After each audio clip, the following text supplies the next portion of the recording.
Dan mampukah mereka masih mendapatkan clean sweep-nya di game kedua ini? Alright, dan kita akan melihat kembali ya. Kairi yang menggunakan Hanzo sekarang berhadapan dengan Setsujin nih. Sebenarnya sama-sama ninja ya dua-duanya ya. Oke, tahan dulu, Rins. Wow, terlalu agresif, tapi Keyboy sepertinya terpaksa men-trigger flicker untuk defensif dan itu terjadi bahkan sebelum detik 40 Om.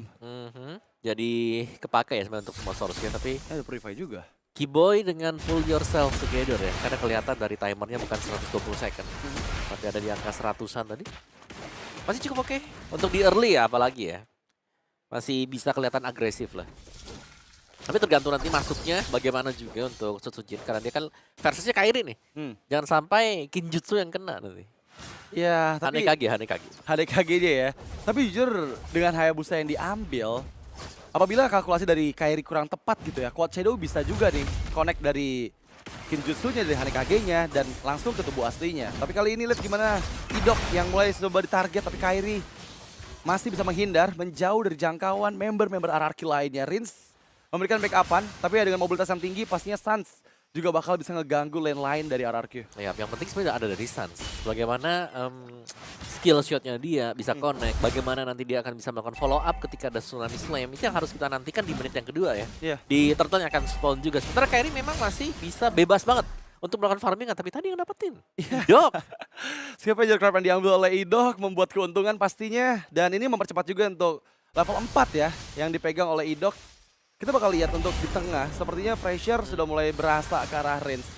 Benar-benar ngebuat Sans harusnya bisa setup terlebih dahulu nih untuk di turtle pertama. Ya, dan bahkan Idoknya diberikan keleluasaan ya untuk mendapatkan level 4 terlebih dahulu. Lihat tuh, level 4. Iya. Karena tadi daerahnya udah langsung ke tengah juga untuk melakukan setup di turtle, tapi sayangnya turtle-nya dipegang dengan Ryota juga. Jadi kayaknya akan menunggu karena seperti biasa nih, kalau kita menggunakan Hanzo agak susah untuk bisa pegang turtle-nya. Lebih ke yang mengambil turtle. Tapi mengirimkan Dairen kali ini belakang dan lihat Quad Shadow yang langsung masuk karena Sans masih dihindari dengan Purify. Tapi terkena Implosion dan sekali ini dua member tertangkap first blood di tangan dari Idok. Dan bahkan mereka belum puas karena kali ini Turtle di-secure dengan cukup aman. Setsujin masih mencoba untuk mencari target selanjutnya, Keyboy yang escape dengan Tsunami Slam. Ya, tapi lagi-lagi nih ya, perebutan turtle yang pertama di mana Onyx harus kalah juga. Dan ini bisa menjadi imbasnya adalah bagaimana RQ Hoshi akan berusaha untuk langsung melakukan raid juga, mengambil objektif kecil milik Onyx yang ada di dalam jungle. Wah, ini wait, ini Toy ada beberapa experience unggul atas dari Savero. Berarti satu katapult kemungkinan tadi sempat di hold, membuat Savero kehilangan kurang lebih 100 gold di sini, Om. Bisa jadi sih, atau cuman ya minion kecil 2 ya. Let's see lah, kalau di bagian topnya juga masih sama-sama imbang. Cuman yang agak bahaya sebenarnya kalau kita bicara gold lane, ini katapultnya yang sudah memberikan gold tidak terlalu banyak dibandingkan dengan yang kemarin. Jadi siapa yang jauh lebih bagus untuk bisa farming, sebenarnya akan jauh lebih unggul untuk gold lanernya. Kali ini Toy udah mulai mengambil dua lane, memperjauh lagi gap antara Savero. Dan ya lihat gimana RRQ masih coba bermain cukup agresif dengan penguasaan map yang ada di bagian bawah. Dorongan di atas pun terlihat karena Savero dituju. Idok mempersiapkan second hammernya, tapi hanya untuk membantu fast clear saja. Alright, ini sama-sama tim Purify ya banyak ya. Sans Purif, Savero juga Purif. Dan yang di sebelah juga harus punya Purify karena ya Tsunami Slam yang memang wajib untuk bisa dihindari Kairi. Wah, ini timing dari Kairi tepat banget sih, dan Retributions yang lebih on point dipegang oleh Setsujin sepertinya. Belum berhasil dicuri padahal timingnya tepat ya dari Kairi ya. Masuknya pas banget. Tuh, mengirimkan diversions, Kairi yang dituju. Dan untungnya Quad Shadow belum connect, tapi Rins tertinggal di dalam area Fat Strike. Mencoba untuk meng-cancelnya, tapi Rins diberikan cover dengan Idok yang muncul. Langsung memukul mundur Keyboy. Masih bisa kabur tadi dan nyaris sebenarnya untuk Kairi ya. Namun masih bisa kabur juga tadi dengan Dark Mist yang dilakukan. Purple up, Turtle juga akan up sebentar lagi. Secara ini lebih imbang nih. Game pertama mungkin jauh, tapi di game kedua sekarang keduanya berimbang. Di goldnya juga sama-sama level 6 meskipun tertinggal untuk Saveronya. Di goldnya juga masih di EXP-nya Ryota masih cukup bisa menahan lah Dairennya. Dan bahkan startnya sudah diberikan level, bukan ke Ryotanya. Yang lebih menjadi roamer. Tapi kali ini ada Tsunami Slam yang langsung difokuskan dengan Fat Strike. Tapi Idok menahan semua damage-nya. Dairen tertinggal di bagian belakang, Ryota pun masuk. Setsujin memantau sedikit demi sedikit di mana lini belakang dari Onyx ID. Dan mereka melakukan diversion, berpindah tempat, repositioning.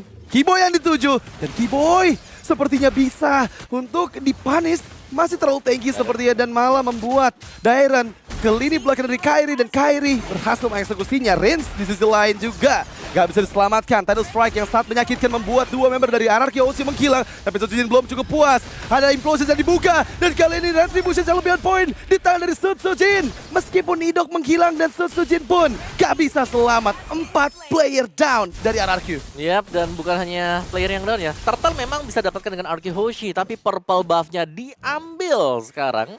Akan lebih menghambat untuk Sutsujin. Sedangkan dari Onyx-nya mereka sudah mulai bisa untuk melakukan teamfight tarik ulur ya. Mereka bisa sustain selama itu. Itu karena ada efek heal juga diberikan Kalea tadi. Ya, itu yang ngebuat sustain banget ya. Yap, dari Ryota yang ngebawa Revitalize. Betul. Dan juga heal yang diciptakan dari Kalea. Dari Kiboy.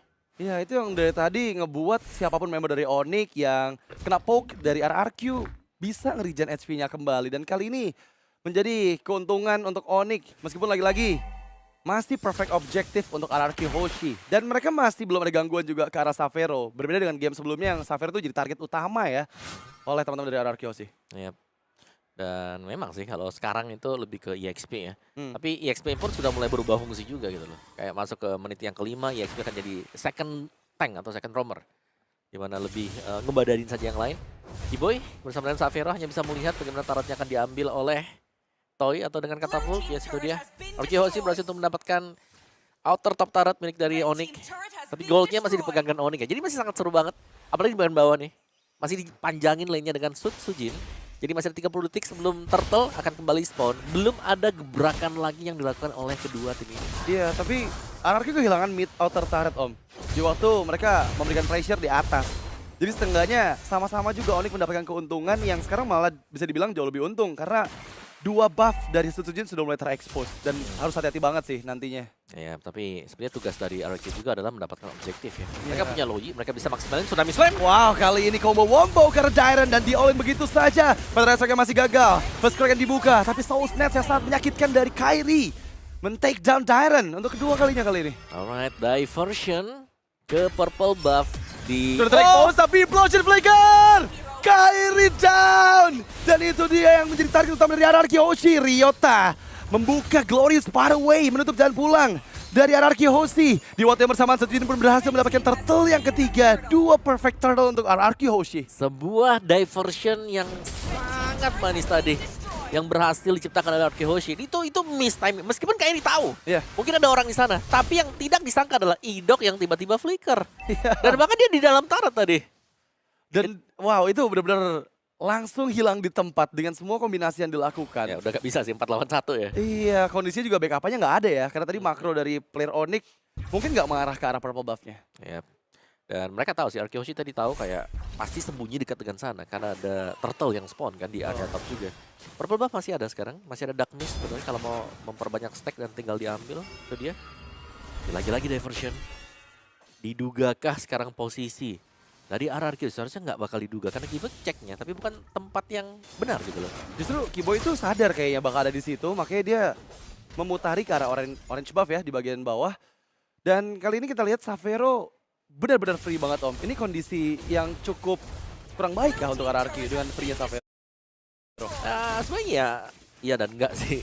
Karena mereka juga butuh mungkin semuanya ya buat bisa melakukan team fight-nya. Tapi ya Xavero adalah investasi utama untuk Onyx nanti bermain di late game. Ya. Dan terlihat memang masih dengan tempo permainan yang sangat-sangat rendah. Kedua tim gak mau adanya momen-momen mistakes yang mereka lakukan dengan terlalu overcommit. So ini masih bermain aman secara berkumpul. 4 player yang ada dari RRQ ada di bagian bawah. Sementara di sisi lain, ini kayaknya udah mulai mengerahkan Sutsujin untuk antisipasi landing jauh yang bisa dipress oleh Xavero. Nah, dan ini dia, kita selalu melihat ya, diversion cooldown terbang. Oh Cooldown no. terbang. Sans? Lihat gimana Sans? Yang dituju masih bisa menghindarkan, nggak, ternyata berhasil dieksekusi dan begitu instannya Purify nggak menjadi penyelamat dan tertangkap oleh Fist Break. Dairon mengunci pergerakan dari Ryota. Kiboy, Kiboy? what are you doing? Seorang diri loncat ke dalam kematian. 3 member hilang dari Onyx. Wow tadi. Kiboy yang berusaha untuk melakukan follow up ternyata hanya terdiam di atas sana. Dia malah freestyle tadi di langit Om. Tidal Strike. Kayaknya nggak dipencet tadi. Jadi nggak bisa turun, dia turun sendiri. Iya, agak sedikit mistiming kah tadi? Iya, tapi ya itu dia. Arky Hoshi akan mendapatkan objektif Lord. Sesuatu yang cukup penting ya. Dan ya kesalahan tadi yang tercipta dari Onyx. membuat mereka harus merelakan 3 pemain mereka tumbang. Oh no, ini masalahnya waktunya bersamaan dengan adanya Lord yang pertama. Barusan ada Spear of Destructions yang memang hampir saja bisa mengambil Lordnya, tapi kalkulasinya masih belum tepat. Dan kali ini menjadi kondisi kekalahan lagi untuk Onyx karena 2000 gold lead untuk RRQ. Ya, dan sudah mulai nih ya, kayak ketika ada gold yang unggul untuk RRQ Hoshi, mereka akan jauh lebih leading lagi. Dan diversion play yang dimainkan dari Rins, nah ini dia nih. Itu tidak pernah putus sama sekali, seperti tadi kita lihat ya. Cooldown, oke kita jalan, cooldown kita jalan juga. Dan akhirnya meninggalkan efek-efek trauma juga buat Onyx. Dimana Onyx-nya lebih dipaksakan untuk melihat bagian bush. Dan ini dia, kalau kita lihat diversion masuk, Kairi-nya mungkin sadar dia harus kembali ke belakang. Lihat ada Ryotanya. Tapi Kiboy, ini menurutku, dia lompat ke atas, tidak turun sama turunnya di sana. Jadi gak kepencet mungkin. Oh mungkin terkena efek duality tadi Om. Bisa Agak jadi. sedikit efek sisi yang connect dan ngebuat jadi rugi. Tapi kali ini di dalam area high ground mereka Idok hampir saya tereksekusi, masih ada Sacred Hammer untuk mundur. Dan ya, Lord berhasil menyentuh karena base rate bagian mid lane masih bisa dipertahankan dengan adanya Savero dan juga Sans. Ini terlalu kuat mungkin untuk high ground. Di Lord pertama bisa ditembus dari Onyx. Ya, karena Idok juga harus mundur ke belakang, berarti kita harusnya melihat Onyx yang bisa melakukan defense. Tapi ya lambat laun ya, Onyx mereka bisa menstabilkan kalau Savero-nya jadi. Level 15 Savero atau Savero dengan full item Tech Speed Trinity dulu. Baru nanti mereka akan punya chance. Atau Sans yang punya 3 item juga. Holy Crystal. Terus juga Defend Glaive. Ya, Damage Magic. Tapi sekarang sementara waktu RRQ Hoshi, mereka sangat unggul dan didorong Oh bahkan. my god, Sacred Hammer memang connect. Tapi lihat gimana follow up yang begitu cepat dari Riz. Berhasil menghilang nyawa dari Ryota. Target kedua terlihat. Berhasil menghancurkan Hane kaki dari Kairi. Tapi kali ini tertangkap Tsunami Slam. Sutsujin masih bisa selamat. Idok mundur. Sacred Hammer di waktu yang tepat menjauh dari Masuk lagi. jangkauan. Onyx tapi Shadow Kill. Sans yang ditarget masih terbalut beberapa HP saja. Dan di bagian lain cover pun dilakukan. Alright. Panjang tadi untuk tim fight-nya dan ternyata masih ada bayangan Quad Shadow. Satu bayangan Quad Shadow yang menyelamatkan Sutsujin juga dan belum berhenti. Mereka masih coba terus-menerus dan berhasil memang sesuai dengan apa yang inginkan oleh RRQ. Kali ini dengan base rate mid yang sudah mulai hancur, kondisi kemenangan lagi-lagi ada di tangan RRQ. Yap, mereka bisa kembali ya ke safe place dengan diversion juga tadi. Recall lagi back to base dan 30 second untuk Lord-nya. Dan ini akan menjadi setup untuk RRQ Hoshi. Bisa jadi setup kemenangan mereka. Bisa jadi akan memberikan bantuan juga untuk memecahkan top dan juga bottom turret base milik dari Onyx. Tapi Savero sepertinya sudah menyelesaikan item keempatnya, Rose Gold Meteor. Selesai. Ini Tech Speed punya, Rose Gold punya. Iya, jadi udah lebih aman lah ya, lebih secure lagi dengan adanya shield effect yang dihasilkan dari item keempatnya Savero. Ya, tapi masih kalah ya dibandingkan dengan Toy yang lebih kaya 1.500. Akan menuju ke mana tuh dia, concentrated kah? Buat Toy, let's see. Diversion play akan coba untuk dibuat oleh Rin sebentar lagi.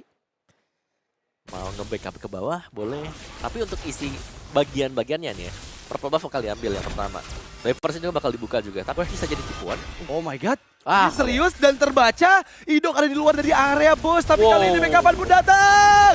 Kiboy down, Ryota down, double untuk Toy. Dan ini momentum yang tepat lagi-lagi dari Rins. Dia berhasil menciptakan waktu untuk Lord kembali sempurna diambil oleh RRQ. Bahkan Spear of Destruction gak connect tadi ke arah Lordnya. ya, tidak akan berani untuk masuk ya, tapi Idok dengan implosion dia tadi ya, meskipun dia keluarnya di depan. Baru kelihatan sih harusnya. Tapi konsil. Tapi kok Tapi konsil. Ada konsil dan langsung implosion. Sehingga RRQ Hoshi mendapatkan Lord. Dan mereka akan mengawal Lord ini untuk mendapatkan kemenangan. 3 lane push lah ini yang harus mereka usahakan juga. Karena masih ada top dan juga bottom base turret. Iya. Yang wajib untuk mereka ambil.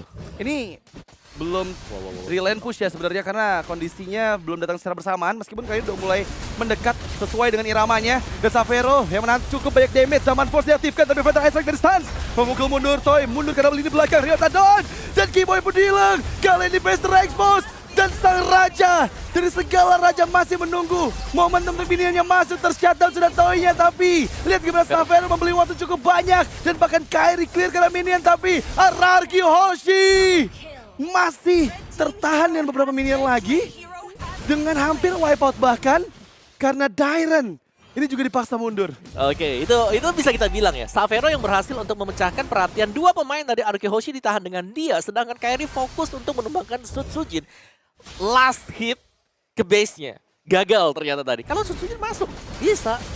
Tapi gagal dan sekarang Savero. God. Ada Sans, ada Savero. One straight push kah sekarang? Oh my god, ini kondisi yang sangat berbahaya.